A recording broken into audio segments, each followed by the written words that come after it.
Today, I want to show you Down, an episode of the Into the Dark series that will make you wonder if someone is watching you. Let's get started with the video. It's pouring hard on a Friday night. Even with Valentine's Day tomorrow, Jennifer is still on her laptop, contemplating on how to send a very important email. Meanwhile, Guy is heading out after drying his wet pants in the bathroom. She collects her things before printing out her flight schedule to New York later that night. Being the last one to leave, she heads out with all the lights off. Jennifer and Guy are the only ones seen leaving their offices and waiting for the elevator, with her going down first from the 49th floor. She boards the elevator and watches the Sunny Sky Resort ad as the elevator goes down. It stops on the 42nd floor, and she holds it for Guy, who is busy looking for a signal. He punches his parking floor level and tries to make small talk, but she ignores him and continues scrolling on her phone. He catches her attention upon mentioning the upcoming long weekend and jokes around upon seeing her holding a gift. Jennifer also mentions the bottle of wine he's holding, and it seems like they're slowly warming up as they reach the ground floor. Guy points to a carved drawing on the wall, and as Jennifer looks at it, the elevator suddenly stops. He starts hitting the call button and asks for help. It doesn't seem to be functioning, so she suggests hitting the alarm button. This also fails, but they continue to try, hoping for a different outcome. After several tries, she notices that the monitor is still working and is confused on how they were trapped. As he tries and fails to manually open the door, Jennifer spots the camera and starts waving to it. She looks for a phone signal, but he tells her that it's impossible when they're 4 floors underground. Guy changes the subject when she asks him about the building's security. She glances at her watch, revealing that she has a plane to catch. Looking interested, he starts asking her about her work, while stating that he's new to his company. She answers, but gives off short answers while still occupied with the time.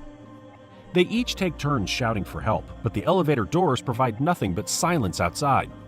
Guy starts jumping, reaching for the ceiling, but it's too high for him. Jennifer sees this and volunteers to help. She gets up on his shoulders and tries to find the escape hatch. She grows frustrated when they don't find it and starts to get impatient as each minute passes by.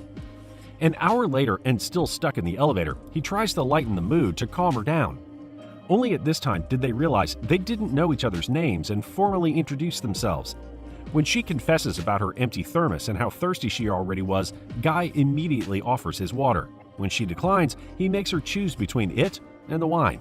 The awkwardness continues to disappear when they discover that both of them possess a corkscrew. He then offers her the water again, and this time she hesitantly takes it. Jennifer gives him a chocolate in return before thinking about the worst-case scenario for them, being stuck in the elevator for the entire long weekend. Hours later, she tries hard in holding her pee in. Guy convinces her to get over it, telling her it's normal and even offering his coat for her to do it in. When she adamantly refuses, he points her to the thermos and suggests it as a replacement. Jennifer squats in one corner, while Guy is on the opposite side looking away. She instructs him to cover his eyes, then his ears, to which he immediately obliges. She finally lets go and releases everything. She tells him about officially missing her flight before taking her corkscrew and draws on the wall. As they look for ways to kill time, they start talking about the people waiting for them outside. Guy claims that he doesn't have anyone, and when Jennifer mentions having a complicated story but not really going into details, he opens the bottle of wine. They sit beside each other and take turns drinking. Thunder strikes and the lights flicker, but by this time both of them have already accepted their fate. As they continue drawing, he confesses about actually seeing and even checking her out a couple of times. Jennifer's flattered and dismisses his thoughts about being a stalker, putting his white lie behind them as they show each other their drawings. She's amazed by his work and takes a picture of it, before sitting back beside him and taking a selfie. They think about their next topic, and she goes up and films him while asking about the dirtiest place where he made love. When Guy is hesitant to answer, she volunteers to go first and instructs him to record her, before boldly revealing that her dirtiest place is the library. She spills some of the details before grabbing the camera and pointing it to him. When he tells her that he doesn't have any stories to share, she encourages him to think about his biggest fantasy and make up one. Guy agrees and starts telling this very detailed story, going on until cutting it short at the climax. When she realizes that he's aroused, Jennifer starts to flirt with him and tease him. He takes on her offer, walks over, and kisses her. He unbuttons her shirt while she touches him before finally giving in and doing it against the wall. They passionately make love several times, covering every inch of the floor and doing it in every position. Stopping only once they're tired, both of them are clearly satisfied with their marathon. Guy suddenly blurts out the possibility of them falling in love, causing Jennifer to stand up and put on her clothes. He asks her what she's thinking, and she confesses that her plans to patch things up with her ex didn't change even with the time they spent together.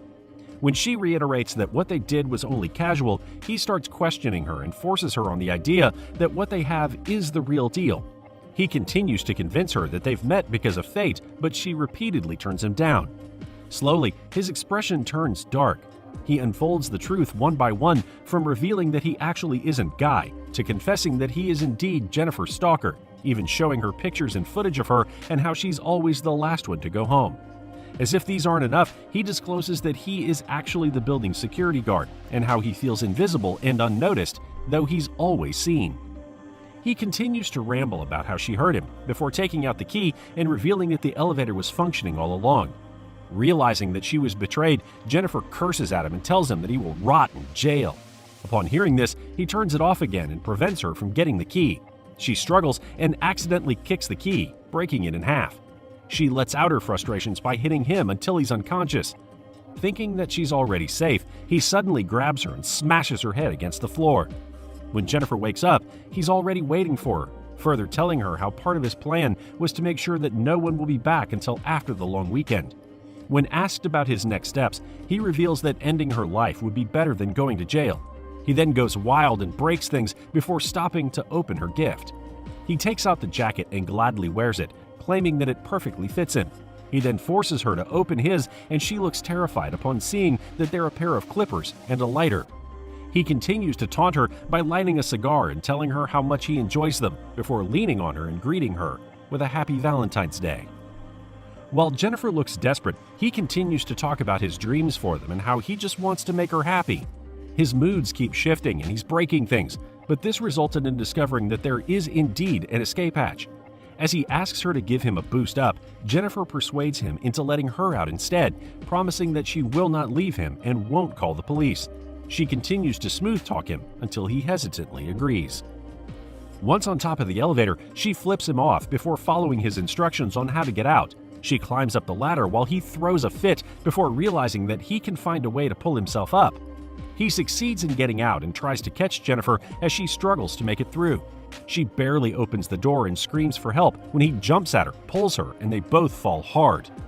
Jennifer is the first one to get up. Desperate to survive, she finds a way to trigger the smoke detector. When he struggles to rise, she grabs the chance and attacks him before tying him up. Water sprays all over them and she sighs from relief, but he continues to taunt her. Knowing that he's helpless, she pulls down his pants and threatens to cut his junk. He frantically begs for his life. He has nothing but gratitude upon realizing that she did nothing to him.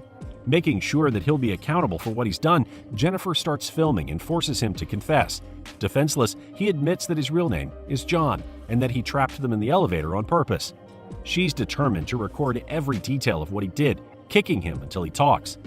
When asked about why he kidnapped her, John reveals that he was once successful, but accidentally killing a woman turned his life upside down. After serving 6 months in jail, he learned that he'll never have his life back, forcing him to do what he did in order to feel some normalcy. On early Monday morning, Eddie, one of the security guards, brings his girlfriend to the building. He looks for him around and tries to call him. He glances at the monitors and is shocked upon seeing people trapped inside.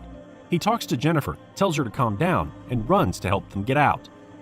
The doors open, but John frees himself on time to knock out Jennifer. As Eddie calls for them and confirms that John is inside, he gives him the keys to put it in the override. He pretends to ask for his help, only to lure him inside and trap him, before turning on the elevator that slices him in half. John starts cleaning up his mess, carrying Jennifer to his car and throwing Eddie where he'll never be found. He then washes up after himself, wears his uniform, and returns to his post.